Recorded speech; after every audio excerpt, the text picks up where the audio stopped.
আউযু বিল্লাহি মিনাশ শাইতানির রাজিম বিসমিল্লাহির রহমানির রহিম। আজকে আমার হুমায়ুন ভাইয়ের জানাজা অংশগ্রহণকারী ওলামা কেরামগণ, মুসল্লিয়ানগণ, আমার এলাকাবাসী, সম্মানিত এলাকাবাসী সবাইকে আমার আন্তরিক অভিনন্দন নেওয়া। আজকে যে এই অবস্থায় যে এখানে আমরা হাজির হবো এটা আমি কোনোদিন চিন্তা করতে পারি না। আমার ফোন করছে, ফোন করার পর আমি যাই দেখতে পারি না। আমার স্বাস্থ্য আমার খারাপ ছিল, এখন ভালো আছে আমার মতো। আজকে এই খবরটা পাই আমি, তার আজকে সবাই চলে আসি। তো আমার বলার কিছু নাই, এই যে বলা বলিবেন কষ্ট দেওয়া এটা আননেসারি, তার কে কে আছে সবাই ভালো জানে। আজকে আমি আপনাদের কাছে সবার অনুরোধ করবো, হুমায়ুন ভাইয়ের ভালো মানুষ ছিল, তারপরে ভালো মানুষ ছিল, ওনার জন্য দোয়া করবেন, আবার আমার জন্য দোয়া করবেন। আপনারা সবার জন্য আমি কোরআন শরীফ মুখস্থ করতে পারি, দোয়া করতে পারি আল্লাহর কথা। আমি সবার থেকে দোয়া করি আল্লাহর কথা।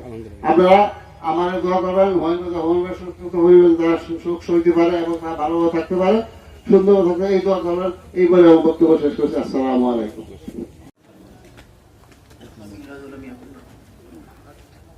কোথায়?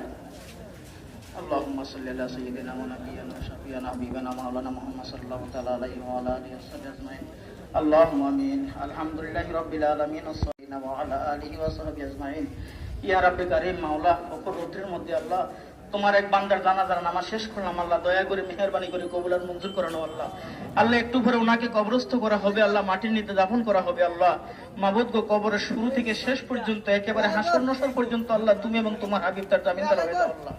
ইয়া রাব্বুল আলামিন, দয়া করে মেহেরবানি করে এতগুলা মানুষের মধ্যে যাকে তুমি পছন্দ লাগে, যার মায়া লাগে, যাকে তুমি ভালোবাসো আল্লাহ, তার উসিলা ওনাকে ক্ষমা করে দাও আল্লাহ, সাথে সাথে আমাদেরকেও ক্ষমা করে দাও আল্লাহ। ইয়া রাব্বুল আলামিন, মাবুদ আমাদেরকেও আল্লাহ এই কবরে শুইতে হবে আল্লাহ, কবরে যাওয়ার আগে আগে কবরের সম্বল অর্জন করার মতো তৌফিক দান করে দাও। ওয়া সাল্লাল্লাহু তাআলা আলা খায়রি খালকি মুহাম্মাদি ওয়া আলিহি ওয়া সাহবিহি আজমাইন। রব্বানা তাকাব্বাল মিন্না বিহাক্কি লা ইলাহা ইল্লাল্লাহু মুহাম্মাদুর রাসূলুল্লাহ।